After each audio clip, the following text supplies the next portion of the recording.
You know, it's weird. I actually tried to frame this better, and the best direction with our current field of vision here includes the roof, I guess. Going left to right across your YouTube or whatever digital platform you're getting this on.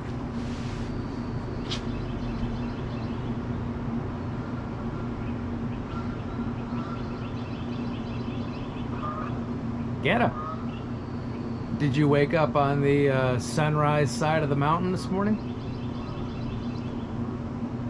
Did you wake up with a spring in your step?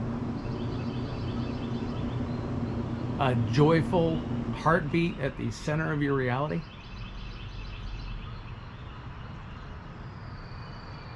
Are you singing with each breath in the same way that the birds sing every morning? From what I gather, without judgment, to the best and the top of their ability.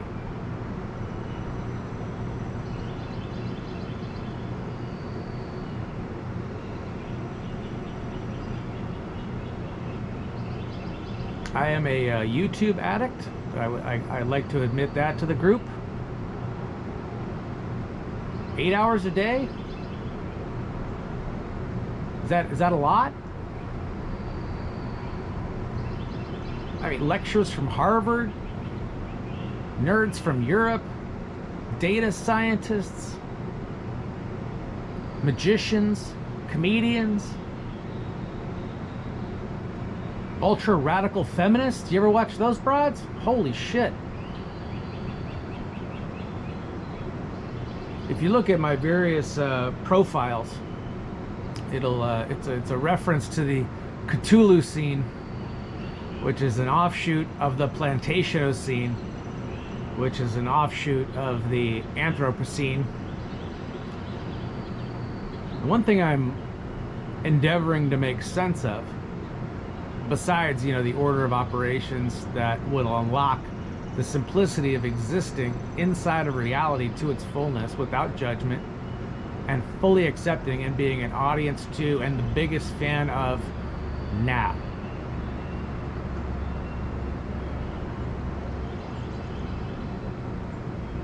The clouds are going to come and go across your horizon. The same way time does, the same way the seasons change. Things just are.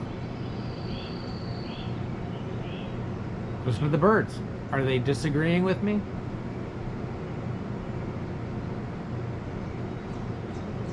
One thing I do know is that climates have changed. Climates do change, and climates are changing. Is it pollution that is exacerbating it? Is it the human pollution that is the sole cause and root of it? Is it known that at the end of the great year, what's the great year? Is that the 13,000 year one or the 26,000 year one? As the earth finishes its wobble, its final wobble, as it enters into the age of Aquarius, is it known that at the end of the great year that there is a climate tumultuous time? Is it the final earth wobble as it whips around that changes the climate? Is the climate impacted by actual asteroid impacts? Is it affected by cultural impacts? Is it impacted by the way that you view and understand reality in as much as you choose to pay attention to it? Are you taking the time to wake up early enough to get a workout and enjoy the sunrise and starting your day with some Paul Stamets mushroom powder? That's right, I am here to sell you. I'm just kidding. And as much as I, talk about the encroachment of our technocracy, and as much as I love my faith, and as much as I love science and mathematics, that maybe there is something to diversifying your microbiome to take in as many different varieties of mushroom into your physical being, so that you can enlighten and enliven the brain cells in your mind, in your heart, and in your gut. In which order you put those is your choice. I happen to believe, and would bet my life on it, that the heart leads. The heart being in first position. Lift up your heart. We lift it up to the Lord. What if, when you were listening to somebody, you had the presence of mind to put your heart in between their words and your ear, to put your heart in between your eyes and what you are regarding?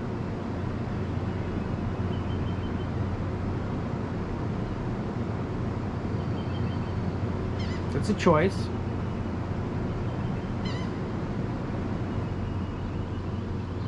And then what if you took that simple order of operations of experiencing things heart first, and you went on YouTube and tried to figure out the root cause of climate change? Is this a mode of control over something that's happening in nature anyways, and they're using this as an opportunity to hijack it in order to make money? Do they have that kind of advanced knowledge? I don't know. It's something to consider. Somebody may. Why don't we? Why don't we have that kind of level of information? And that's why I am a YouTube addict, because I believe that the answer exists out there. And by out there, I mean in here, in as much as the center of my being as I can pay attention while I learn about climate change on YouTube, as I mindlessly scroll through Instagram looking at Russian hot chicks. I'll be honest.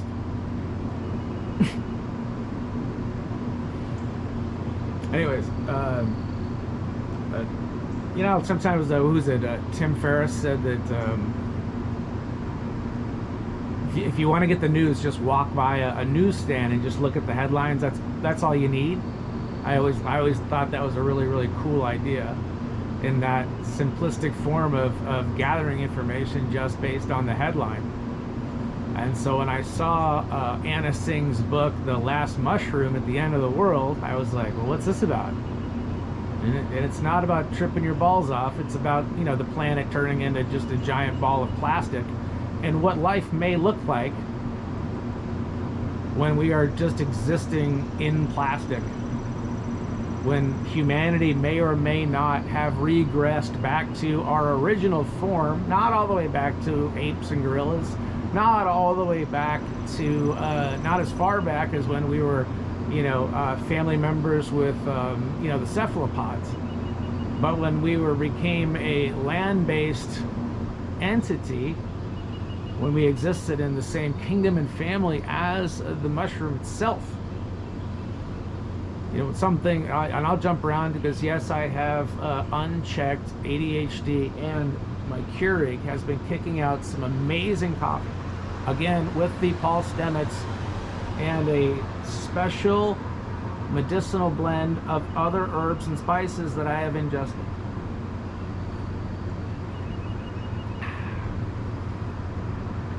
And as that coffee runs down the center of my gullet and warms my very soul, the hell were we talking about? Simplicity of program, mindlessly scrolling on Instagram, learning things on YouTube, admitting our YouTube addiction, coming to terms with our YouTube addiction, weaponizing our YouTube addiction to learn about the pressing matters of whether or not climate change is something that is ultimately disastrous, more disastrous than the sun burning out in 500 billion years, or is that 500 million years? I was raised in public school. So whether or not the sun's going to burn out, whether or not we blow up our own planet through our ignorance, or whether or not this is something that was naturally happening, or whether or not it's been hijacked in order to gain human control by an elite few, if indeed it's a natural occurring event, or it's our fault, or it's fake, it does need an answer. And so if someone can envision the end of the world, it's a giant ball of plastic. And I know that those of you who love, you know, I love nothing better than watching a video of Japanese whaling ships getting fucking sunk. That makes me laugh to my balls. And so if you love the oceans, if you love nature, you know, if you are love itself regarding the love around you, then why would you make a choice other than improving our environment? So if you were trying to get an idea on the environment, you may find some radical feminists teaching in California and figure out what the hell they're talking about. And what's interesting is that when you study this, they're using Germanic languages, Northern European languages, because of the simplicity of the language and the stickiness of the words. The more simple the word, the more persuasive it is in its use to, you know, change the way people experience their reality. So I thought that it was interesting that, you know, these radical feminists are using, you know, in the same way they would demonize the cultures or elements of the culture from, you know, our Eastern and Northern European brothers and sisters. They are using the language in order to create persuasive arguments, which is fascinating, cool to learn. Oh, that's neat. It's no different than learning a COBOL or DB2 or some kind of programming language. It makes sense when you understand it. So one thing that they talk about is the idea of the Plantationocene, of the way that humanity works and exists along with factory farming. What are the biggest, what's the biggest water drawing crops besides humanity? It would probably be, you know, somewhere between rice and cows. And so if we're on a finite resource, which we are here on this planet, then we are in direct competition with, you know, the things that are being factory farmed in order to sustain our population. As it gets somewhere, I don't know, somewhere between 9 and 11 billion on the planet, it'll probably hit a zenith and then recess back, just like culture will hit a zenith and recess back. Everything old will become new again, and that's fine. It's the cyclical nature of, well, the sunrise coming up. It's the cyclical nature of the great year, 13,000 or 26,000 years. I don't know. Look it up. Go on YouTube and then figure out and tell me in the comments which one it is.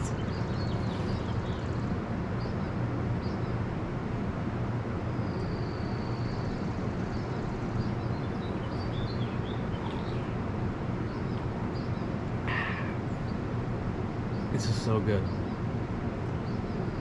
Could you imagine having another opinion?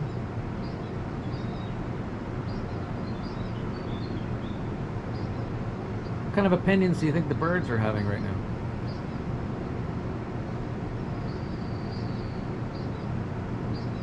What kind of opinions are you having right now? Are they yours, or are they somebody else's?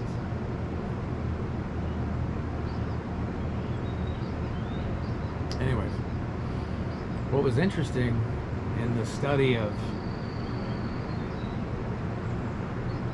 how we get emergent new thought in order to combat climate change,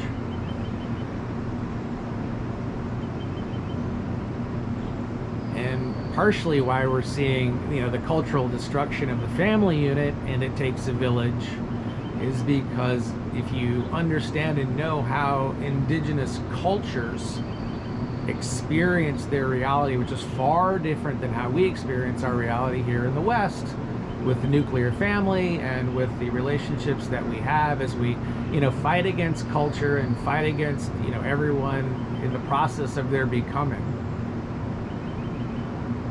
Whereas if you look at how the indigenous react and exist in their nature, they exist as no different in their nature. So if they see the trees or the clouds or the sky, they encounter those as family members, as kin. And so because they don't have the restrictions of the nuclear family and they see all things as being relative to them, they then engage in them as relatives, as loved ones. So in the case of the palm oil farming that's happening in, I don't know, in the Indian Ocean, it's one of those islands where they're mass farming palm. And the indigenous people there look at the palm tree, which is an invasive species. It was brought there. It was different than the palm tree that was there, you know, I guess organically on the island where they grew up. So they grew up with a certain kind of palm tree. The factory farmers bring in, you know, a more lucrative palm. They bring that in, and now the indigenous cultures are reacting to this new species, but they're saying, oh, but this new version of palm is just a relative of the palm that's here. And in the same way that we are relatives to this palm, that there are people like us where this palm was from, and they're also existing in that nature. Again, not the restrictions of the nuclear family, but to look at your connection with all things as family members, as kin, as relative, and then giving and caring for it like the gift that it is. In the face of factory farming, in the face of war, in the face of lies and truth and myths, mal and disinformation, and whatever cultural thing that Brian Stelter wants you to yell about. So are you engaging with nature, external and internal, in an equal and equitable fashion in your reality, in as much as you have the free time to pay attention to it when you're not running around trying to survive? But what happened if you just stopped trying? If you got rid of the word try, if you got rid of the word want, if you existed and endeavored in the life that you are living, in as much as you're connected to life as it exists around us, and see it not as different, but look at your reality relative to you as a relative to you. And if everybody engaged in that kind of ground floor thinking, if we existed open-hearted towards the environment, open-hearted towards each other, we could do our best to turn this crisis around, and turn it around amazingly fast, because it is possible, it is within our grasp. And maybe something I said will help me with my YouTube addiction, but there's just something about how much I hated public school and how much I now love to learn. And I don't know if that's the mushrooms. I don't know if that's just a reaction to not being entertained by anything else, or the fact that I was such an ADHD, ADD moron in school, I didn't realize how important it was when I was sitting there counting the lights, wishing I was somewhere else. Maybe that's the lesson. Isn't it cool that we get to share our perspective from around the world with each other? I'm celebrating 500 days now, roughly, without a camera on my cell phone. It just broke one day. I'm sure the Mossad and the CIA are watching me jack off on Pornhub. That's fine. And if one thing I've learned from being on the road is that I can come with my hand in my pants while I drive a rental car. Now look, that is neither here nor there. The hell are we talking about? Saving the environment? Anyways, good morning. Welcome. Today is now. It's whatever you believe time is. And it's your opportunity to reorder your senses. Live open-heartedly, heart first, and engage with reality and your environment, both physical, spiritual, and digital, in an equal fashion. And if you do so and you pay super close attention, and you regard it in the same way that the blockchain would regard a task and mark it as permanent, in the same way that quantum, even through quantum entanglement, as soon as it's observed, the object becomes fixed. If you want to talk about order, the objective leads the subjective, which is why chaos is running rampant now in culture, as they are doing their best to try to reorder and put the subjective before the objective. And that's something you can wrap your mind around and exists in reality too. It may help you make sense of things. Look at things in the order of objective, then subjective, and then look at it as subjective and then objective. Things in culture especially may make more sense. But if we all work together to make more sense, then Joe Biden will continue to cause inflation and depress our culture, because a depressed culture has to work harder and fight more and make more money for somebody else. Unless we embrace our nature, we embrace the fact that we are all one human family, all one family in existence, with all nature and life around us as no different. And are we doing our part fully? Did you wake up this morning and listen to the birds?